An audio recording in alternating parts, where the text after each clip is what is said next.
Hi everyone! You might recognize this background. I'm back in my gaming space! Now sadly that does not mean that we are playing Five Nights at Freddy's.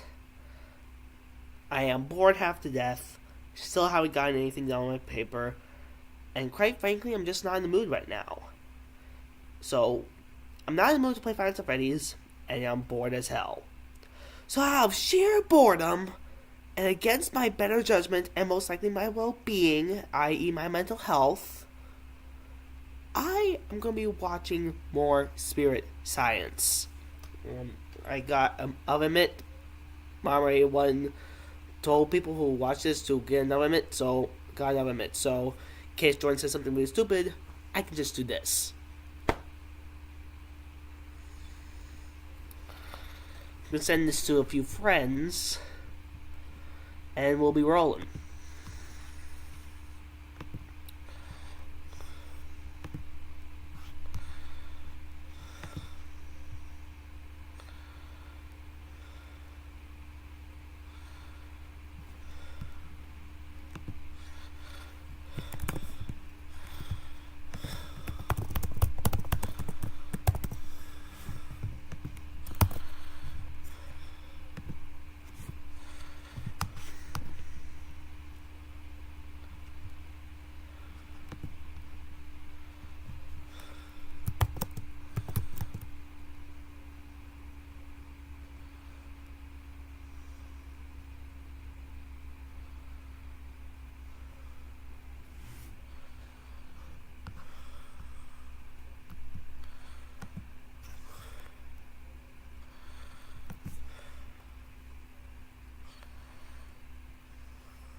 Come on, Discord.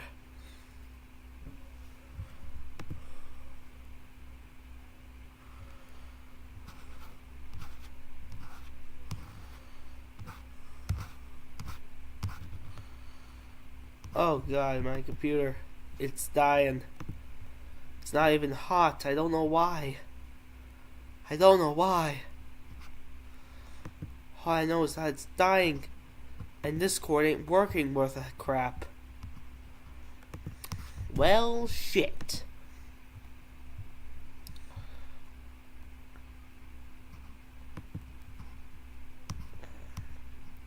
So, good news. I've gotten into contact with someone who will be able to help me upload my paper. The bad news is that they haven't responded to me yet, and Discord just died on me. So, that's fun. Another reason to watch Spirit Science while I wait. Patiently. Plus, unlike a game, I won't be stuck in the middle of it. I'll just be able to pause whenever I want and look at Discord to see if the person I'm contacting has responded. And I'm going to need this oven mitt. In fact, I think I'm going to need a tinfoil hat. Why? Well, the only thing that could theoretically repel stupid is stupid. And honestly, we got the buttload of stupid. You know it. You love it. The human history movie. You ever wondered where Marbury got all his space Jew jokes from? This is it. This is pure stupid at its core. First we got a video to watch before it, but then we dive headfirst into some pure stupid. And hopefully I don't die of brain rot again, because last time I was having quite the migraine.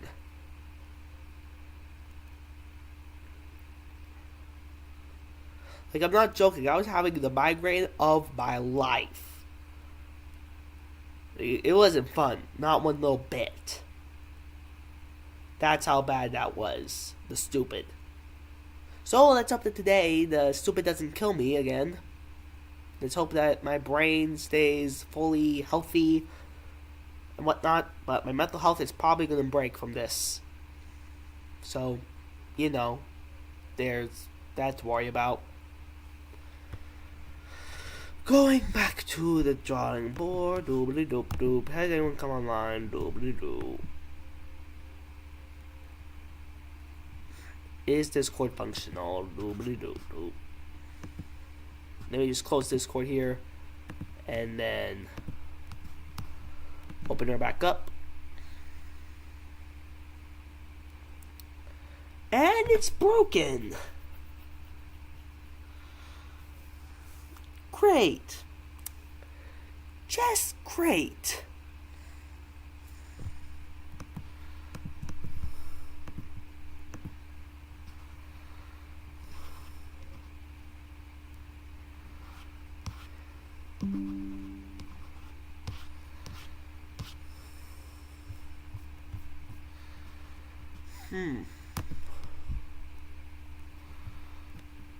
Well, shit.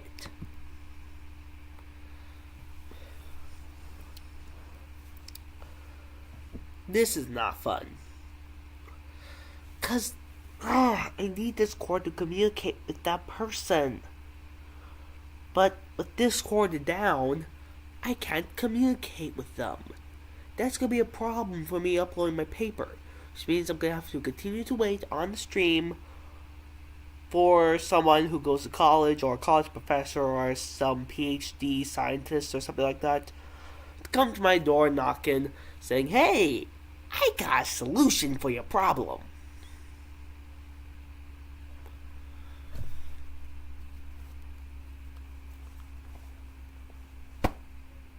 I haven't even already started the video. I'm already face palming. This is gonna be a long day, isn't it? This is gonna be a long stream.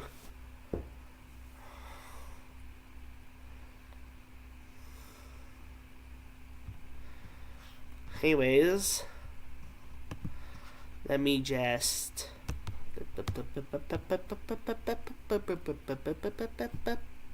There we go.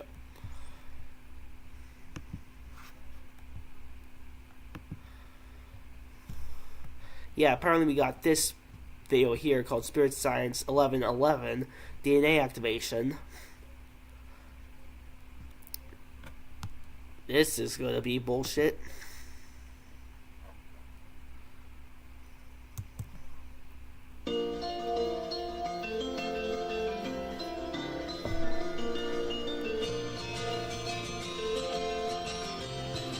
Wow! Nice intro, man.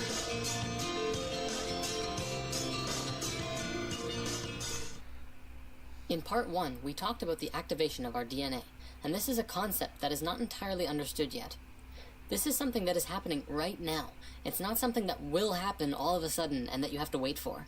This is something that you and I get to activate by becoming more in tune and aware of ourselves. If we're just sitting around saying, "Goodness, I'm stoked for my DNA to activate, but in the meantime, I'm going to keep eating at McDonald's and keep watching TV for 4 hours a day and keep on being a jerk to people I don't like," then don't expect yourself to experience any profound shifts. The higher strand... That doesn't affect DNA. Magic, as far as I'm aware, doesn't... Well, I mean, it could, but I don't think it does. I have the highest doubts it does. I mean, who knows? There's a lot of things we don't know in science, but... Until there's any evidence, I'm going to have to put my thumb down on that one, good sir. Strands of your DNA will bring you more in tune with yourself, for they are you, and you have to be the one to choose the path of awareness and unity. So higher strands of DNA, what does this really mean? The portions of the DNA chain that science has presently identified as the double helix represents only the surface portions of the chemical, elemental, and electrical components of the active DNA strands. Science has yet to understand the multidimensional spectra of DNA manifestation, though we are beginning to remember. The human DNA imprint will always appear from external analysis as a two-strand double helix configuration in 3 dimensions. What is not understood is that within the double helix there are, and will be progressively more, additional double helix strands which fuse together. As our understanding evolves into the multidimensional spectra, the understanding of the structure and function of DNA will progressively advance. A team of Russian researchers working with DNA started a project to progressively learn more about DNA by combining forces with linguists, and have dived into the unknown of the 90% of junk DNA which we currently embody. Their findings are evolutionary. According to them, our DNA is not only responsible for the construction of our body, but is also used as data storage and in communication. They learned that the 90% of DNA follows the same rules as all of our human language. The way that sentences, paragraphs, and chapters work in a book is the same way that our DNA works. This is the first double helix strand, the one that Western science looks at, which is basically like a sentence of DNA. However, if you step back and see the big... What do you mean, Western DNA? I mean, Western science? Science is science everywhere you go.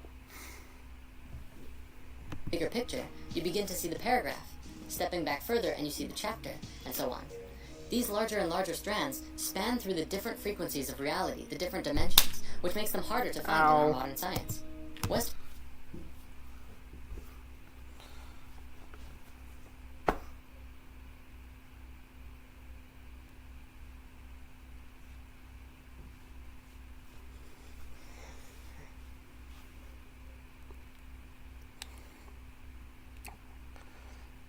They don't work on different frequencies, because there are no different frequencies, because reality is not made up of frequencies. It's... oh god.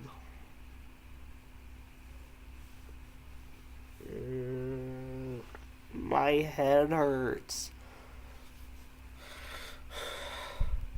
Already, I need a tinfoil hat. It might be my only hope. Stupid can repel more stupid. Western science, instead of looking at DNA like this, we're cutting out pieces of DNA from here and adding them over here, which is similar to picking out words in certain sentences and putting them with other words in other sentences to see if they fit together and can make a new energy, a new idea. This is the nature of our junk DNA, of which Western science just didn't understand for the longest of times. The DNA isn't junk, it's just misunderstood, and also not as used right now because of our dense level of consciousness. However, we are beginning to activate and reawaken our DNA through our ever-expanding consciousness and our desire to know more. The very awareness of this DNA is what is activating it, awareness of our higher selves and our connection to the all and the interconnectedness to each other. We are directly connected to the earth as well and exist as a part of it, kind of like a child in its mother's womb. If anything happens to the mother, it creates an energetic imprint that affects the child. The earth is our mother, hence the name Mother Earth. Our morphinogenic field exists as a part of her larger morphinogenic field of the earth. If something happens to the Earth's energetic grid, then we inherit these problems into our own grid. What is a... It's so much here. Explanation, please. Explanation. Do I have any concurrent viewers? Has Discord fixed itself? Find out in the next episode.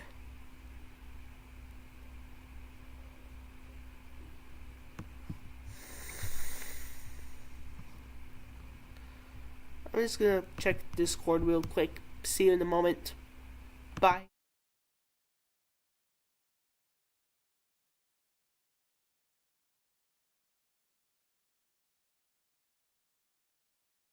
Nope, Discord is not fixed. As a no-go. Our energetic anatomy is exactly like the Earth's, with chakras, meridians, axiotonal lines, and DNA. If something happens to the planet's grid, then that affects every person's DNA on the planet. We're at a very important point in history right now, because we are remembering how to regenerate our original organic imprint for health. We don't even need science and fancy equipment to do this. We're just required to learn how to use what we came here with. By moving into a space of love and light, opening and living from the heart, and living in a place of emotional stability and health, you can once again reactivate your light body, and in doing so, reconnect with the higher frequencies of your being. Energetic blockages will reveal themselves as problems in your own life. Depression, anxiety, temper rages, or personal problems in... Those aren't energetic things. Those are mental health issues. Well, rage fits is more or less just someone who can't control their anger. Depression is a mental health issue. But you get my point. The parts of the brain. They're not. They have nothing to do with your energies. I guess I don't think they do. I might have to check with someone on that. In your life, which are causing stuckness or driving you down a path of chaos or disruption, are also energetic blockages. We talk a bit more about this in Lesson 13. A lot of teachings online demonstrate that there are specific shapes and geometries that you have to work with, such as the star tetrahedral Merkaba field, to reactivate your light body. This is true, but you also have to remember that the geometry is inherent to your being. It's actually not necessary to put pressure on yourself to put a star tetrahedral Merkaba field around your body and keep each piece spinning opposite to each other at this particular speed, at this particular ratio, and it is important to get the feel of it and understand where it is and what shape it is. Beyond that though, it's more importantly that you put your focus into love, your heart center, and creating a vibrant reality for yourself. Realize that you are a creator and that the experiences that you are having are of your creations. Bring love into your life and all of those around you. The light body will reactivate when you are ready, and you will know when you are ready. My advice is also to work with sacred geometry. If it resonates with you, put conscious thought into understanding things like the yin-yang, the understanding of duality. You can also work with the Trinity, which is understanding mind, body, and spirit, or wisdom, understanding, and beauty. Then there's the 4 elements of creation. Earth is physical, air is mental, water are emotional, and fire is spiritual.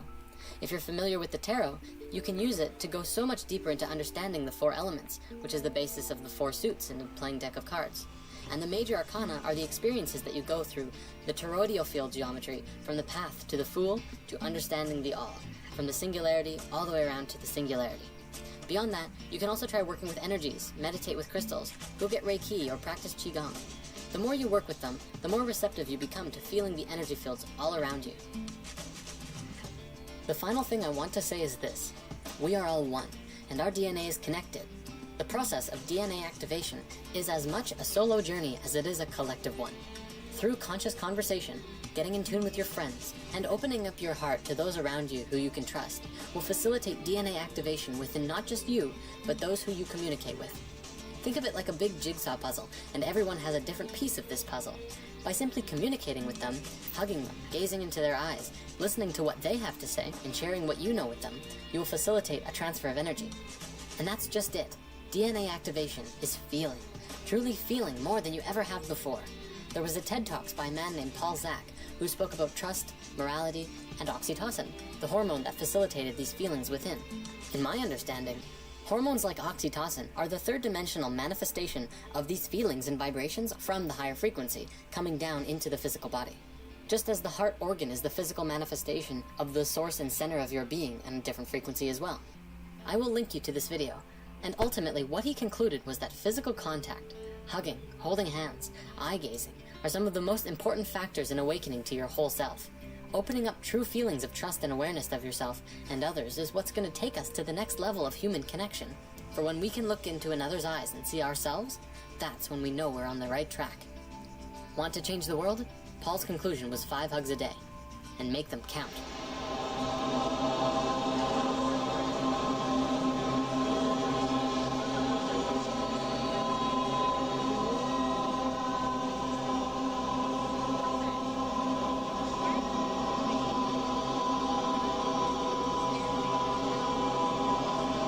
What am I watching?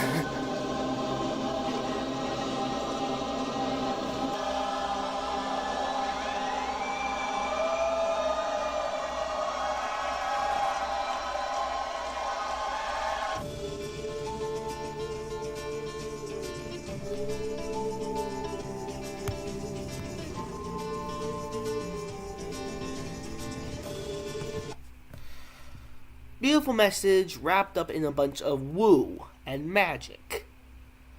Not real stuff. I'm talking about like magician pulling a rabbit out of a hat stuff. I am talking about not paranormal activity. I'm talking about woo. Talking about the government's after us stuff. The heart, the universe is not made up of frequencies. The heart is not. It is the center of no, it's not. The center of our body is actually our navel. I mean, you get my point. I'm not trying to diss at Jordan right now. because he did have a beautiful message in there. But what I am trying to say here is that you're not going. Is that what you should do? Is just be a good person, care about the people that you love, not for the sake of trying to get some kind of light body, but to actively try to get yourself but to try to get yourself just a happier life. Love those around you, hug them, and you will be happy. Those chemicals aren't things from higher dimensions manifesting into our three-dimensional reality. Those are just molecules and objects that, quite frankly, make us who we are. And without them, we wouldn't be us. So cherish those parts of you and cherish the people around you, because without them, you also wouldn't be the person you are. And 5 hugs a day could make a difference in your life as well as many people's lives.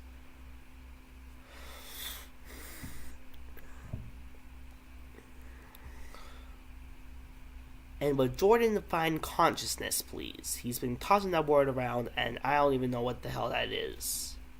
He's clearly not talking about consciousness as in the conscious mind. He's talking about something else, something mystical, and I'm wanting to know what that is. Because at this point, I am very confuzzled.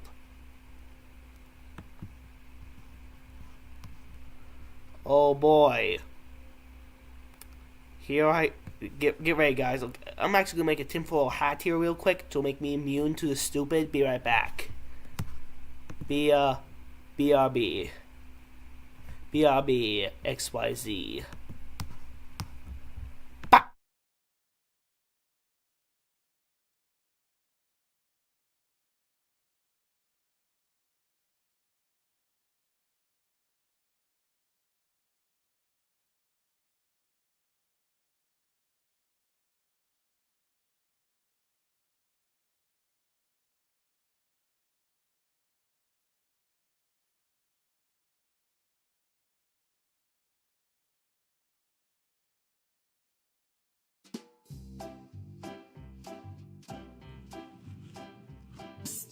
Hey, it's Evan at Marbles Kids Museum.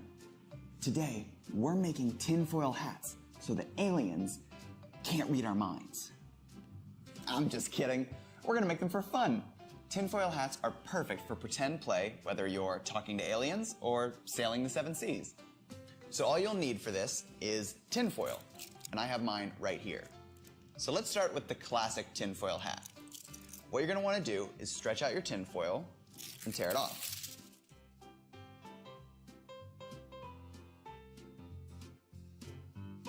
Next, you want to take your long piece of tinfoil and fold it in half. This is going to ensure that it's a little bit stronger than it was if it was just one sheet. Next, you're going to take your tinfoil and wrap it around your head and then form it to your head with a point in the middle.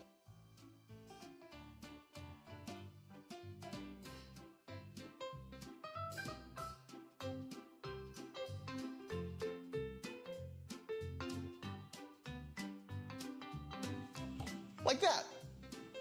So this tinfoil hat is great and all, but I think we should get some variety in here. Next, I'll show you one that I like to call the pirate ship. So to make our pirate ship hat, what we'll want to do is unroll our tinfoil just like the last hat and tear it off. All right, now that it's separated, we will again fold it in half.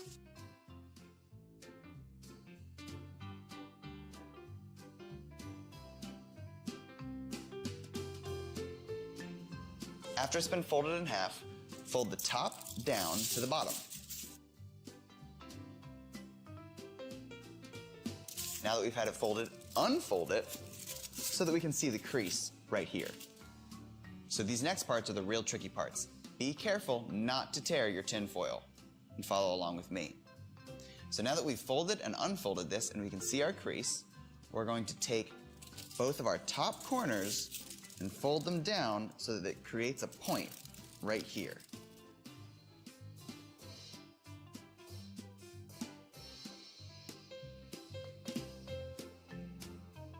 So now we have a point right here.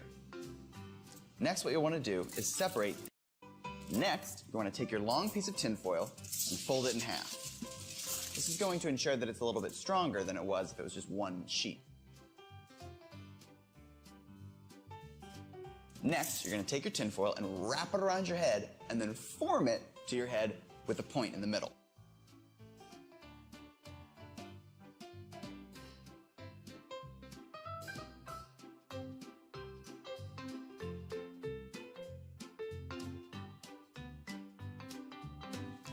Like that.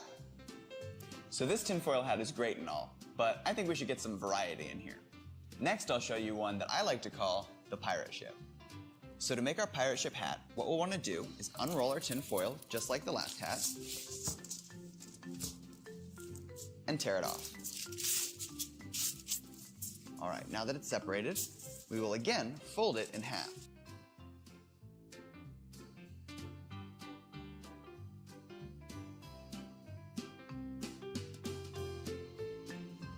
After it's been folded in half, fold the top down to the bottom. Now that we've had it folded, unfold it so that we can see the crease right here. So these next parts are the real tricky parts. Be careful not to tear your tinfoil and follow along with me. So now that we've folded and unfolded this and we can see our crease, we're going to take both of our top corners and fold them down so that it creates a point right here.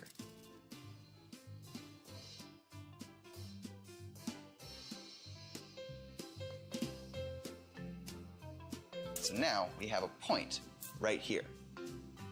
Next, what you'll want to do is separate these two pieces in the back.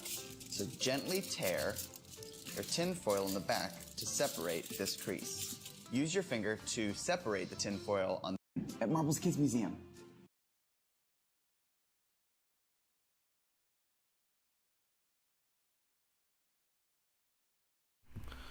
Okay, I got my tinfoil hat. This should protect me from the stupid. And I shall hear... Let me just get back to the page here. I shall hereby dub this as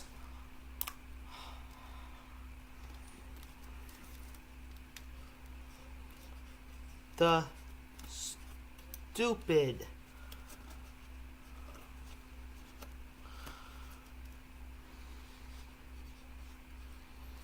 repeller. I present to you all the stupid repeller.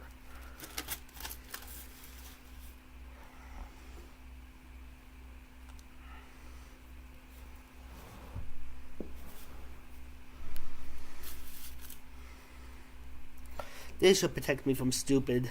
No problem. Now, let's watch some stupid. Oh boy, here we go.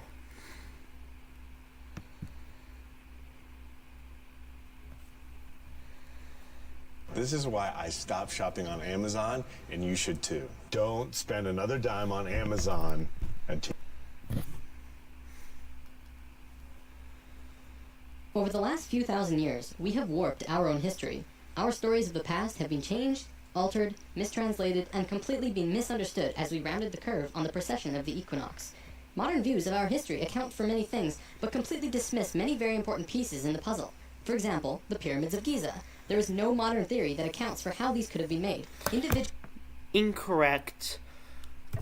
We know how these things were made. They were dragged up ramps, or rolled up ramps, and then the blocks were placed accordingly, which could be done by 8 or more men. Individually, each block cannot be pulled even with 50 men pulling it, let alone drag it for hundreds of miles, and instead... That is not the size of the blocks. I mean, that might be the size of the blocks, I don't know, but I'm pretty sure that the blocks were like... I saw a video on this. The blocks were like this big, this thick, this long. I'm certain 8 men could pull that. Stack them on top of each other 450 feet in the air, in such a precise way that even modern technology can't achieve. Not to mention having it lined up precisely with both Orion's belt, a golden mean, and Fibonacci spiral, and be a primary nodal point of every sacred site on the planet. What the f*** do you mean? Stupid deflector. You were supposed to deflect the stupid.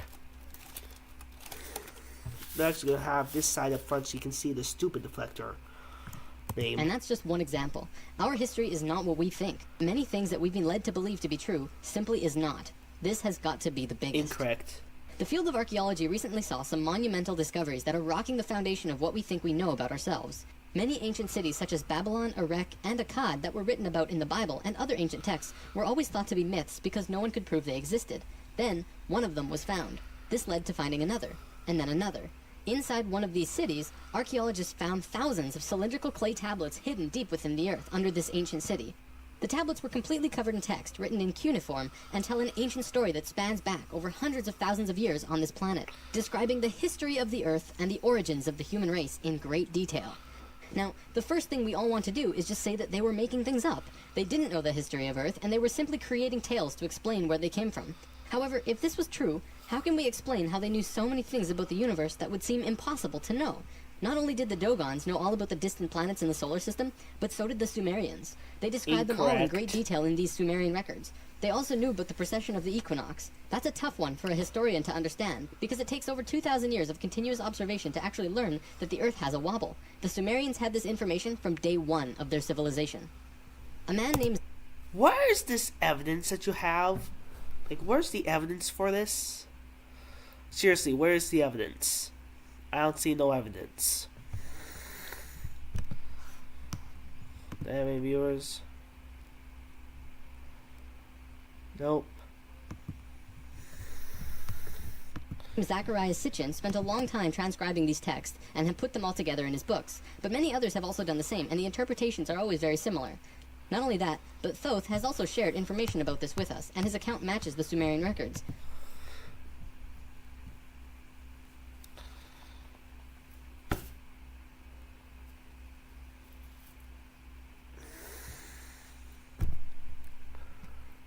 Adamus and other channelings discuss it as well. If you see all of these records and sources, there is a huge connection between the stories. Now, this story spans back hundreds of thousands of years into our past. It talks about Tiamat and Nibiru, the Nephilim, seeding the human race, Adam and Eve, and the children of Lemuria. This portion of the story is really interesting, but not the most crucial to know. We're not going to be covering this at this time. We are, however, going to be picking up the story at the end of Lemuria, and discussing the events of Atlantis up to present day. What I'm going to tell you is a mix of what these records say, along with what Thoth has told us for some finer details. Please have your own experience while watching this. I'm not going to tell you that this is fact. I am simply saying, decide for yourself. Well, thank you for saying that. I will decide for myself accordingly. At least he got, or at least used to get, what science was, which was that, oh, you're not going to convince everyone at once.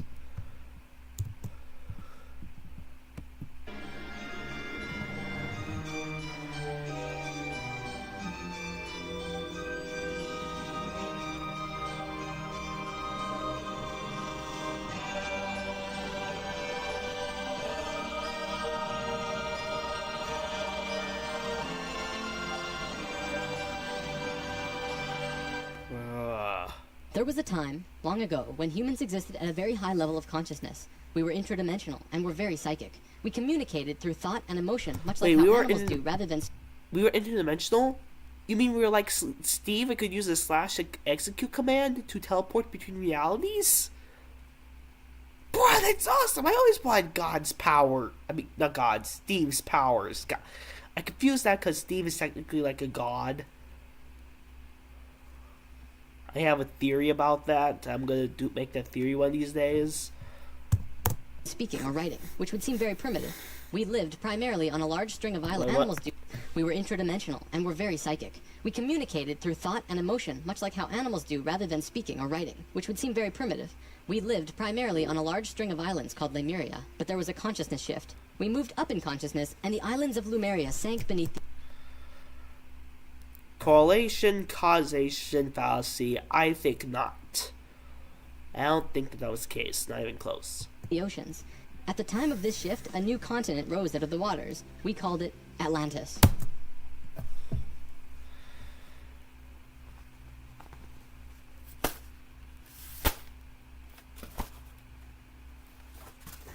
My brain is starting to hurt again. You were supposed to protect me. Oh, you got a crack. That's why. Some of the stupid was able to leak. Back in the early 1900s, the spiritual path of the United States was similar to what's happening today. People began to learn about meditation and study ancient lands like Atlantis and Lemuria. We actually found quite a bit of evidence that Lemuria existed, and it had to do with coral. See, what? The ocean floor does rise and fall. Coral can exist up to 150 feet under the surface of the water. In 1910, the surface of the ocean was probably higher because they were able to see coral rings heading away from Easter Islands for a great distance.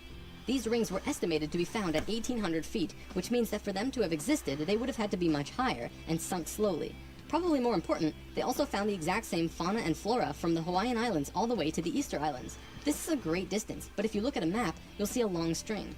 That string, according to Thoth, used to run along the western shores of Lemuria. It is only on these islands that have the same flora and fauna. Same trees, bugs, bacteria, everything. Science can only explain this if there were closer land bridges between these islands at one point. Although... Did you just completely just wipe away the whole idea that of freaking tectonics, plate tectonics? He did. He just wiped plate tectonics off the face of the planet. Jordan, plate tectonics are the reason. God. Plate tectonics. Boy. We were studying this at that time. World War I began soon after, and we lost interest in spirituality and the ancient lands for a very long time.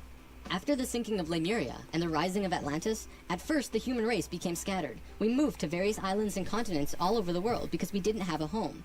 Yet. We didn't know where to go. At that time, there were about 1,000 humans at a very high consciousness, more than all of the rest. They were called the Nakals. Today, we know them as Ascended Masters.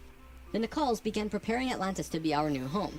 They projected their energies across the surface of the continent in the form of the Tree of Life, not with 10 circles, but with 12, an extra on top on the island of Udall, and an extra on the bottom in the water. There were 10 components on the mainland, and even though it extended over hundreds of miles on the surface, it was projected to the accuracy of a single atom. We chose to move to Atlantis because of the Kundalini. What the f*** was that supposed to mean? Ugh.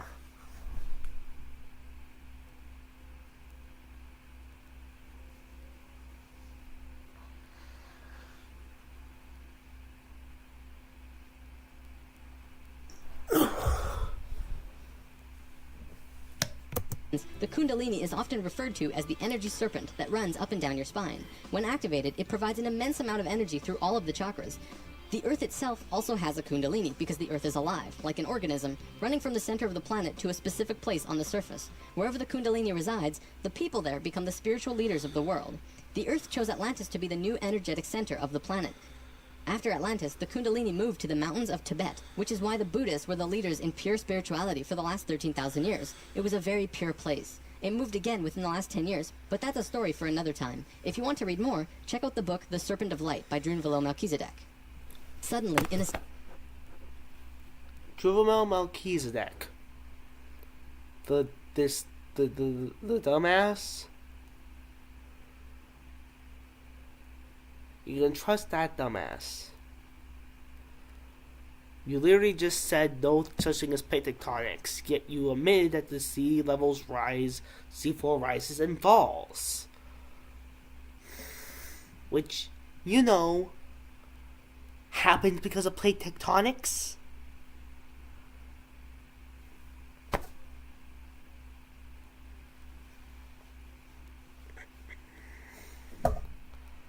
Oof, I just got shivers on my spine. I think the spirit just entered the room. Are they here to laugh at Jordan with me, or are they there to punish me? Probably nothing. A single day, the Nakals breathed life into the Tree of Life on the surface of Atlantis. This created vortexes of energy rotating out of each and every circle. Once the vortexes were established, the children of Lemuria began to be called forth. Millions upon millions of Lemurians who had settled all across the planet began to be pulled toward Atlantis. A great migration began. However, the Lemurian body of consciousness had only reached the age of 12 as a planetary consciousness. Because we were right-brained, we were a female species, like a 12-year-old girl, and some of our centers weren't working yet. They had worked with these energies, but only mastered 8 of the 10. Each migrating Lemurian was attracted to one of these 8 centers on Atlantis, depending on the nature of the individual. There, they settled and began to build cities. That left 2 vortexes with nobody using them, not a single person. These 2 vortexes were pulling life toward them, and in life, you can't have an empty place. Life will find a way to fill it. Similar to if you were driving along a freeway, following another car, and you drop too far behind, someone will fill the place. That's exactly what happened on Atlantis. Though the Lemurians had only filled 8 of the vortex areas, Mayan records state clearly that there were 10 cities in Atlantis when it fell. You can see these records in the Troano document, which is now located in the British Museum. I believe Mom already once said this was a well-known hoax. Not sure if I'm going to trust this one. This document is estimated to be 3,500 years old, and it describes in detail the sinking of Atlantis. To fill these 2 empty vortexes, according to Thoth, 2 extraterrestrial races stepped in. Not 1, but 2 completely different races. The first race were the Hebrews, coming...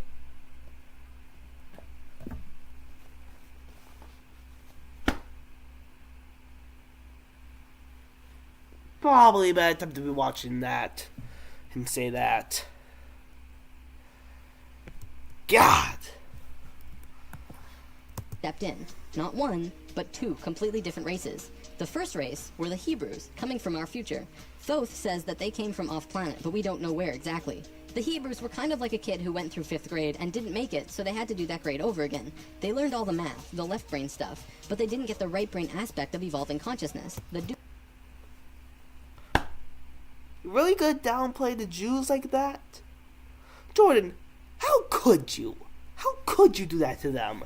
That's rude, crude, and socially unacceptable. Just... God.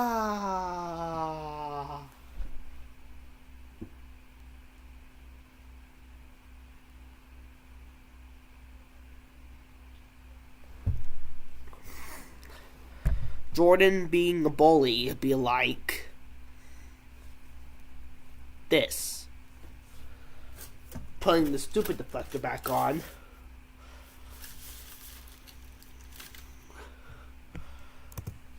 They didn't graduate to the next level of evolution, so they had to do it again. They knew a lot of things that we didn't know yet, and brought many concepts and ideas to us that we weren't aware of yet. Now, if this is true, this would explain quite a few things about the Hebrew people in general.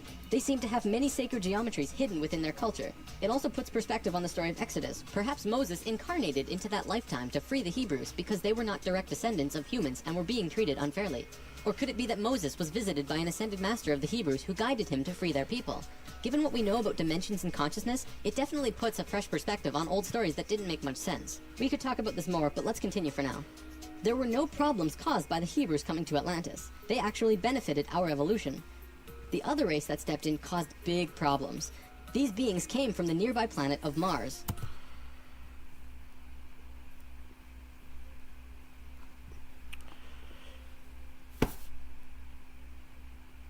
Martians. Are there aliens? Yes. Do they come from Mars? No. If anything, life on Mars was bacteria-based at best. Mars wasn't alive long enough to sustain life. At least not advanced life like us. At least it had bacteria. At most, it had some basic fauna. I'm sorry, Jordan, but no life came from Mars. None. Like I said, at least bacteria. At best, basic fauna. That's it. And we have yet to find any evidence of life being on Mars anyways, so yeah, I'm going to say that's a no. Now, could life form elsewhere at a different point in time? Absolutely. Life could be older than our solar system, or there could be life forms that are not carbon-based. This is life as we know it, but it doesn't have to be the only one. There could be more species out there that are not carbon-based, but are some other base. Like, you guys know farts from Rick and Morty? Fart species could literally be real, and we wouldn't even know about it. I mean, I remember in one live stream, I said, well, maybe they're Pleiadians, but maybe not, most likely not. That's what I meant. I meant some different type of life form that wasn't carbon-based could have been there. One that wouldn't take as long to evolve. That's a hypothesis, not a theory. That was just a random guess I made. It wasn't even a hypothesis. It was just a random theory. I mean, not a random theory, a random guess that I made. To, like, give Jordan the benefit of the doubt. Because, so many people poo-poo on him, but in all honesty, it's most likely that they're not there. And just, most likely they don't have telepathy. We don't know. And it's about time you stopped acting like we do know. Because we don't. See, according to Thoth, Mars looked very much like Earth a little less than 1 million years ago. It was beautiful. It had oceans and water and trees that were just fantastic. But something happened to them, and it has to do with something called the Lucifer experiment. From the very beginning of creation, everything is simply an experiment. Creation itself was just consciousness creating and inhabiting itself in that creation. There is no divine plan. Spirit can do whatever it wants. Having said that, if Spirit decides to cut itself off from the rest of consciousness and create a separate reality on its own, it can do that too. This is called the Lucifer experiment. Because Spirit is God, it can do this. There is nothing wrong with that. We've kind of been led to believe that Lucifer is evil and the devil. This just isn't true. Lucifer is just another means of perceiving the reality. It is not a unity perception of oneness, but rather a duality perception of two-ness. There's a flower of life Satanists be like, that guy is my guy. Mattered for Lucifer as well, but that's a big topic for another time. Anytime the Lucifer experiment has been attempted in the universe, it always ends in failure. The species will cut itself off from love and will become incredibly male, left-brained. What always ends up happening is that everyone becomes very greedy. There is no compassion for one another, and everyone ends up fighting until they end up killing themselves. More than 1 million years ago, the beings on Mars joined the Lucifer experiment, and it failed dramatically. Basically, they cut themselves off from the unity of the universe and created a separate reality. When the Martians severed the love bond, they became pure male, logical beings with no emotions. What happened on Mars was that they ended up fighting. Mars became a battleground. Eventually, it became clear that Why would they get so pissed at each other if they were purely logical beings? Wouldn't it be logical for them to live and let live? Live and let live, your whole message, Jordan, is logical. So when a species made purely by logic, no emotion, abide by your logic since it's logical? And by his logic, I mean the logic of live and let live and love one another and all that gibbity-gook and bibbity-bosh. That's what I mean. Because you love your fellow human, be one with one another, sure. Just, don't put any woo in there. There's a difference between supernatural and woo. Do not put any woo in there. That would mean things like sacred geometry. Mars was not going to survive. They blew their atmosphere away and destroyed the surface of the planet. No, that was cosmic rays. Radiation from the sun just came blowing through the magnetic fieldless, now dead Mars, and blew away its atmosphere and ionized everything. Oxygen oxidized with all the metal everywhere, creating iron oxide, making it a red planet. And killed off any life that may have been there, if there was any life there, and the water froze up. That's what happened. Science tells us that, and Thoth, the guy who was supposedly channeling Thoth, could have been lying to you. That's the thing with channeling, you cannot tell if someone's telling the truth, or if they're just fibbing to you, to give you,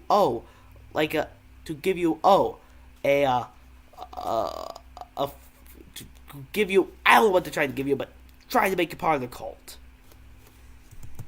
Nova recently did an episode on planetary magnetics, and they found some interesting things about Mars. The planet didn't have a magnetic system, however the surface was magnetized, implying that at one point it did, but that something happened. Now, we've been discussing the star tetrahedron before, and now I want to give you a brief understanding of the Merkaba. The Merkaba was known in ancient times as the Chariot of Ascension. It is the star tetrahedral energy field around the body. All around the world, there are references to this in ancient texts. When activated to its full potential, the Merkaba, which is both a tool and part of your being, can be used to do the impossible, included but not limited to changing dimensions and traveling through the universe. Before Mars was destroyed, they built huge tetrahedral pyramids. They built 3, 4, and 5-sided pyramids, eventually building a complex that was able to build a synthetic Merkaba. Oh god, what the hell is this? Get rid of this. After a million years or so, it's been eroded, but the proof is there. Now, because the Martians were severed from the Unity consciousness, they couldn't create a living Merkaba. They simply used it as a tool. They created a synthetic Merkaba to travel in time and find a new home. A small group of Martians tried to get away from Mars before it was destroyed, and that place they found was Earth. About 65,000 years in our past. They saw this little vortex sitting there, just pulling in life, with no one in it. They didn't ask permission. Being part of the Lucifer experiment, they just said, alright, let's do it. And they stepped onto that vortex, and in doing so, they joined and changed our evolutionary path. Thoth's father, Thome, was one of the Nakals who set up Atlantis on the island of Udal. That island, the top of the Tree of Life, was the brain of Atlantis, and on it was a small city called Poseidon. This city is what Plato was discussing when he said that Poseidon bore 10 children, the 10 circles on the Tree of Life. Poseidon was made of 3 rings painted in black, red, and white stones, and it was the symbol for Atlantis. The inner circle represented the Nakals. The middle circle were the priesthood, called the Maya, and the outer circle represented the regular people of Atlantis. We'll come back to this down the road. There were only a few thousand Martians who came to Earth through the synthetic Merkaba. The first thing they did when they arrived in Atlantis was try to take over the continent. They tried to declare war and invade. However, they were vulnerable due to their small numbers, compared to the millions of Atlanteans, and we finally subdued them. We were able to stop them from conquering us, but we could not send them back. When this happened on our evolutionary path, we now had the planetary consciousness of a 14-year-old girl. The Martians were an incredibly male species, and also very old, so what you had was a 14-year-old girl being taken over by a 60 or 70-year-old man. We had no choice in the matter. Pedophile much, Martians?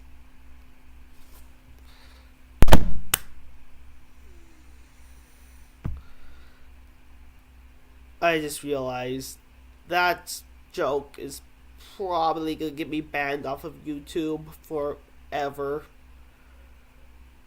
Me and my big dumb brain.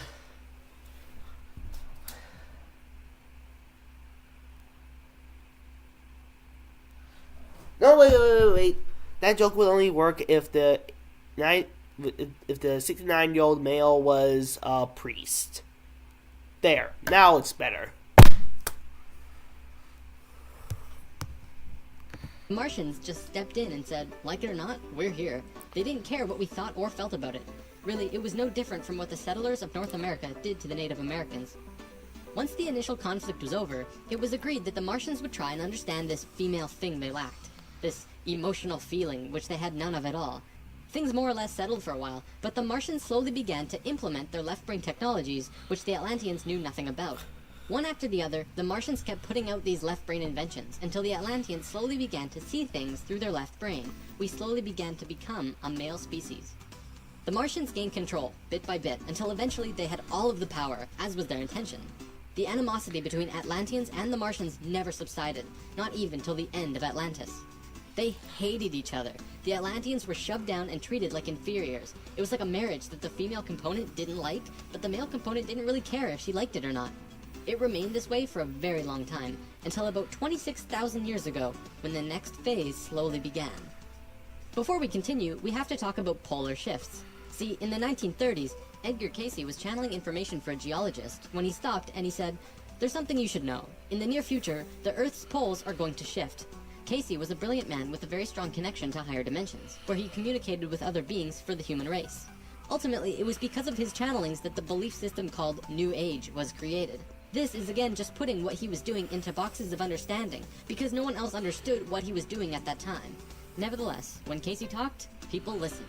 Geologists began exploring the possibility of a polar shift, and they found something remarkable. A string of major pieces of evidence came forth and lent tremendous weight to what Cayce was saying, and they have now changed the world's view on the subject. Scientists believed that if there was going to be a physical pole shift, there would also be a change in the magnetic poles. Through studying lava beds,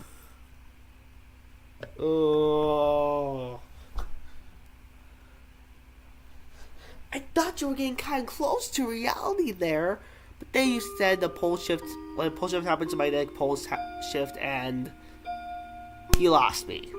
A pole shift is the magnetic poles shifting. That's all it is. Magnetic fields rotate 180 degrees when the fucking planet's magnetic field changes because it changes because I don't know why. I do not know why. I do not know why. I'm talking weird. Jordan's madness is seeping into me. Please help me. Help me. Jordan's insanity is slowly seeping in. Where's my hat? Protect me. Geologists were able to see where the planetary magnetics were when the lava beds hardened at certain depths. They found that the earlier magnetic poles were not where they were now, but in Hawaii. The last shift that took place was 13,000 years ago, and we will get there in the story soon. They did another test and found that it had shifted again 26,000 years ago as well. Scientists also learned that polar shifts happen very quickly. In a single day, the magnetics would do a complete flip, or turn 90 degrees. There's that number again. And within 24 hours, the sun would be rising differently than it did the previous day. This shift has happened. Incorrect. The Earth doesn't shift when the magnetic field shifts. Magnetic field shifts alone. Basically, what happens is that over time, I do not know how this works, like I said previously, so don't quote me on this, but, well, actually do quote me on this, don't quote me on, you know what, just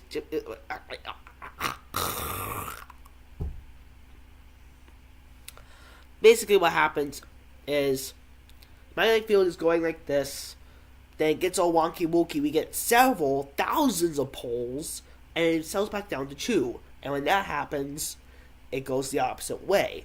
We are currently going the opposite way, and we are currently in the middle of the beginning of a pole shift. Like, a pole shift is literally about to happen. Scientists have done the math. I've seen a few videos of this. I learned about this in science class. Basically, we're about to experience a pole shift here in the next few hundred years. Like, the pole shift is starting as we speak. But don't worry, it's a process that takes thousands of years to happen. So we're good. We're not going to experience it. Well, now that is, of course, one of my adventures is anything to say about this. Yes, I'm a mad scientist. Don't get after me. Been hundreds of times over the last 100 million years on Earth, but it's speeding up now and happening faster and faster. Now only 13,000 years between each shift. A whole new viewpoint is beginning to be understood. From space, would this not appear as a pulse? Now, there's a lot more to talk about with polar shifts, but I'm going to give you the basics. A scientist named Charles Hapgood was studying this at great detail because the leading theory behind what caused polar shifts was still underdeveloped at the time. He came up with a theory that demonstrated to be possible through various experiments. Through these experiments, they learned that the surface of the Earth, the crust, could slip over the main mass of the Earth, which continues its rotation as if nothing happened. The crust would rotate and spin out of control until eventually it settles again in a new location aligned with the new magnetics. During this time, there are massive earthquakes and tsunamis and devastations that rock the world. Doesn't that sound a bit like the destruction described in the Book of Revelations? Now, I don't want to freak anyone out. Besides Edgar Cayce's account, many other ancient prophecies, including Nostradamus and Mayan prophecies, have talked about polar shifts in one way or another. And modern science is becoming increasingly aware that there is going to be a polar shift in our near future, which is lining up with our consciousness shift, though they don't take that aspect into account. It's funny actually, a while back, NOVA did 2 reports on polar shifts, and both times NASA shut them down. Then recently, NOVA released a new video called Earth's Magnetic Storm. That video shows all of the evidence for pole shifts without actually using the words pole shift. It's almost as if a specific company doesn't want us knowing about this and the evidence that's been brought forth. Polar shifts are directly related to Conspiracy theory much, Jordan?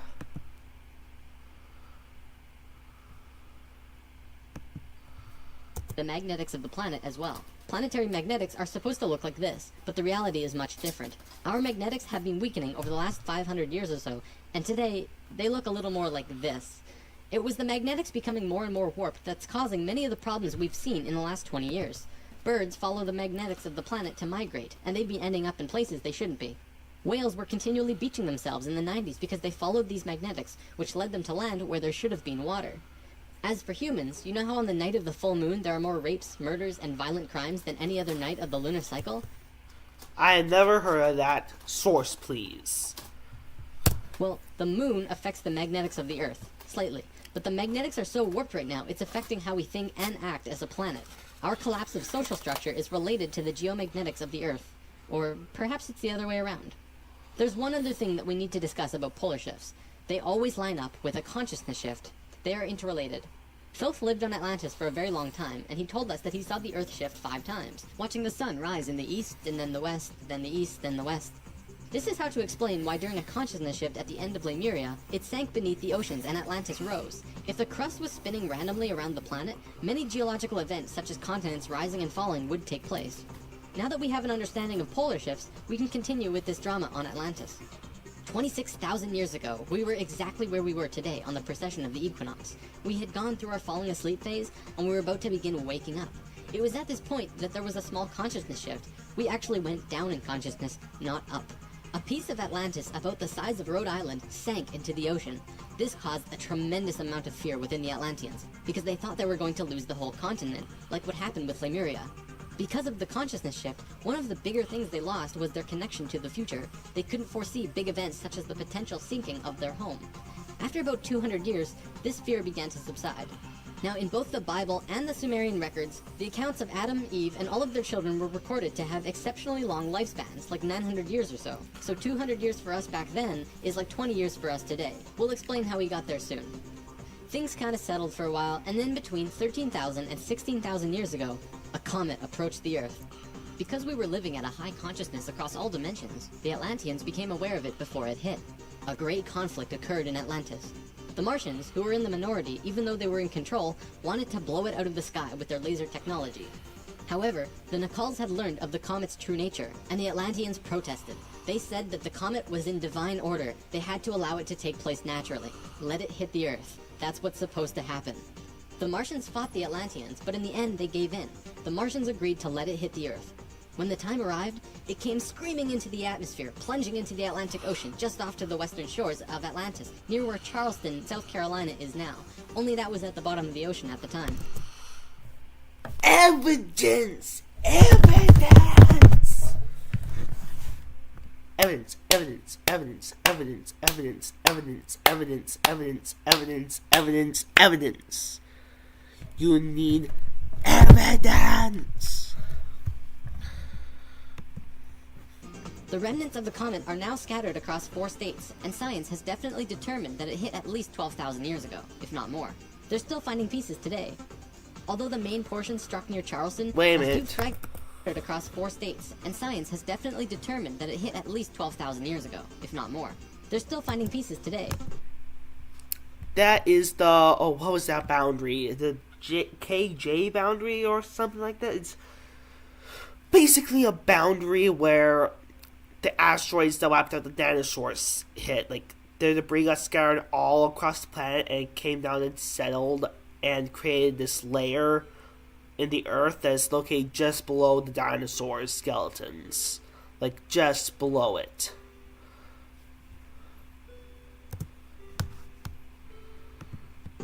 Although the main portion struck near Charleston, a few fragments actually hit the main body of Atlantis, crashing into an area right where the Martians were living, killing a huge portion of their population. They were pissed. They could not be pissed. You said that they were emotionless. Anger is an emotion. They said, "It's all over. We're divorcing you, and we're gonna do whatever we want. You can do what you want, but we will never listen to you again." We know this whole bit. We've seen it in divorced families throughout the world. And the children? Well, look at our modern world today. We are the children. You can guess what the Martians did next. Their primary interface with the reality was control, and when their anger rose to meet their desire for control, they decided to take over the Earth. They began to once again create a complex like the one they built on Mars long ago to try and create another synthetic Merkaba. If they had succeeded, they would have gained control over everything on the planet. The only thing was, around 50,000 Earth years had passed since they had built a Merkaba, and they didn't quite remember how to do it. But they thought they did. The Martians built the buildings in Atlantis. They set up the whole experiment, threw the switch, and lost control. The destruction was immense. In this reality, you can hardly make a greater error than to create an out-of-control Merkaba. The experiment began to rip open the dimensional levels, not the higher ones, but the lower ones. To give an analogy, if you took a knife and slit open your stomach, the stomach acids would seep into other parts of the body that it's not supposed to be in. That's like ripping open the dimensions. The Martians almost destroyed the Earth. The environmental disaster we are experiencing today is nothing in comparison, though today's disasters are a direct result of these events. Because of this tear in the dimensional levels, no, they're a not. huge number Because of of lower recent dimensional events. spirits and beings were thrown out of their comfort zone and into these higher levels. They were forced into a world that they did not know or understand. To survive, they needed bodies and began automatically entering into the bodies of people. For every human body, there were hundreds of lower dimensional spirits inhabiting them. These beings were Earthlings, like us, but very different, not coming from this dimension.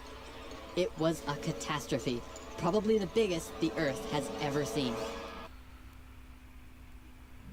How do you take 20,000 children in the middle of New York City without anybody seeing? They are being put into buses. They are given certain clothes. Some of them were taken out in boxes. You can call them crates. You can call them caskets of dead people, although they were live children in there. I mean, we can talk about tunnels all we want. The non-believers will say, where's the proof? When I go into the tunnels, I can't take my phone, and if you're going to do it, the psychopaths will eliminate you. So some pictures I saw that are real, and I was surprised to see them. But there are many children down there. Yes. Bruh. The main rooms. They're in the hidden rooms within the walls of the tunnels. Do you have an idea of the number of children that we're talking about? It's huge. It's numbers you can't comprehend. The reason the Nakals were special wasn't just because of their incredibly high consciousness, making them like guides of Atlantis. They also had achieved what today we call immortality. Let's just say they figured out a way to keep their body healthy and young for as long as they chose, and could choose to pass on whenever they desired it. When reincarnating, they do not suffer the great memory loss that we do when we incarnate. They did it through their expanded consciousness and tantric interdimensional sex meditations. This is... Sex meditations? What the fuck are you talking about?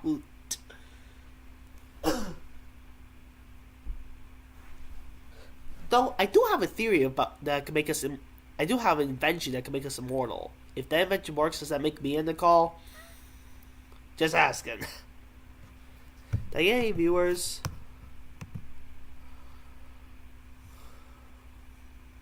Nope. Has Discord started working? Well, okay. It's functional. It's fully functional. I regret everything. I regret everything. I regret everything. Let me make sure nothing happened. Let me make sure nothing was seen. Oh, for fuck's sake, everything was seen. No! I have to cut that part out. Hold on, I'm gonna share this video with some people. BRB XYZ.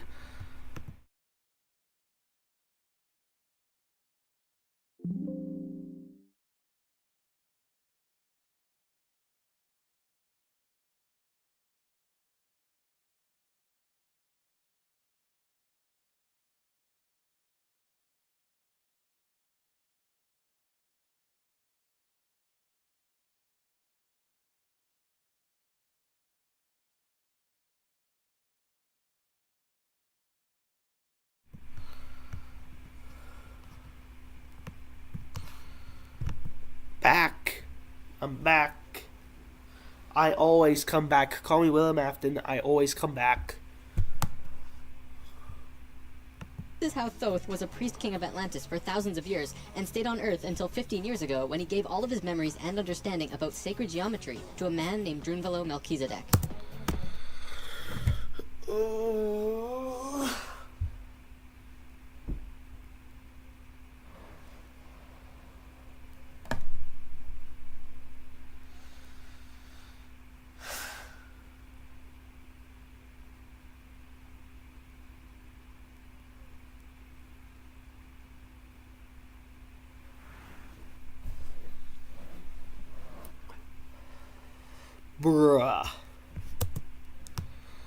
The Merkaba is formed out of 3 star tetrahedrons overlaid on top of each other. 2 of them are counter-rotating and the third is stationary. When the Merkaba is formed with the unity consciousness, it is formed internally with love. When it is formed externally through the Lucifer experiment, it does not have that love and can become unstable very quickly. The Martians' attempt at controlling the world took place on one of the small islands in the west of Atlantis. This place today is known as the Bermuda Triangle. It's a triangle because the top of the stationary tetrahedron of the Merkaba is actually sticking out of the water there, which causes a huge electromagnetic imbalance in that area.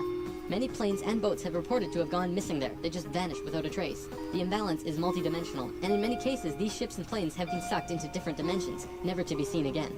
That Merkaba is still there on the seafloor today, but from what I know, it's going to be corrected soon. The Nicals did their best to save Atlantis. They sent most of the lower dimensional beings back, at least as many as they could, and sealed up the dimensional tear. Despite this, the situation got really bad, really fast. All of the economic systems collapsed. Financial, social, and all concepts of how life ought to be completely broke down. Everyone on Atlantis began getting sick with weird diseases, and the entire continent went into a state of survival. Life was no longer about living. It became about surviving until tomorrow. It was a literal hell on Earth. The Nicals had no idea what to do. They were children compared to the events that had been thrust upon them. So, they prayed. They prayed to the highest levels of conscious life in the universe, asking for help from anyone who could hear them. The problem was reviewed on many high levels of life, who I am drawing as the Justice League because the 11th and 12th dimensions are completely incomprehensible to us in our current state. What they told us was this: we were going to fall. We were going to hit rock bottom, level 1, the lowest place we possibly could be in the universe and still survive. Also, Well, to quote Bomberman 1, it only takes a few minutes to grind back up to level 2. So, we were changing polarity. We were no longer a female species, so we were starting from square one as a male species. And finally, and this was the shocker, we would only have 13,000 years to return to Christ consciousness. Normally, it takes hundreds of thousands of years for a species to get to Christ consciousness. We had to do it in a fraction of the time. If we didn't, we would not survive. This has never happened before in the universe, ever. Thoth, who was the priest king of Atlantis at the time, learned that they would have to Thoth was the god of knowledge in Egypt. He was not a priest king of Atlantis. Not even sure there's any intelligent life on Atlantis, because Atlantis was a very, very, very, very, very, very, very, very, very, very, very old place. You may also know it as Pandora. Because, the Atlantic Ocean is where supposedly Atlantis was, and Pandora was there in the Atlantic Ocean, because there was an Atlantic Ocean at the time. It was only Pacific Ocean, but then it got split in half, and the Pacific Ocean and the Atlantic Ocean was born. Hence, Atlantis. You get my logic here.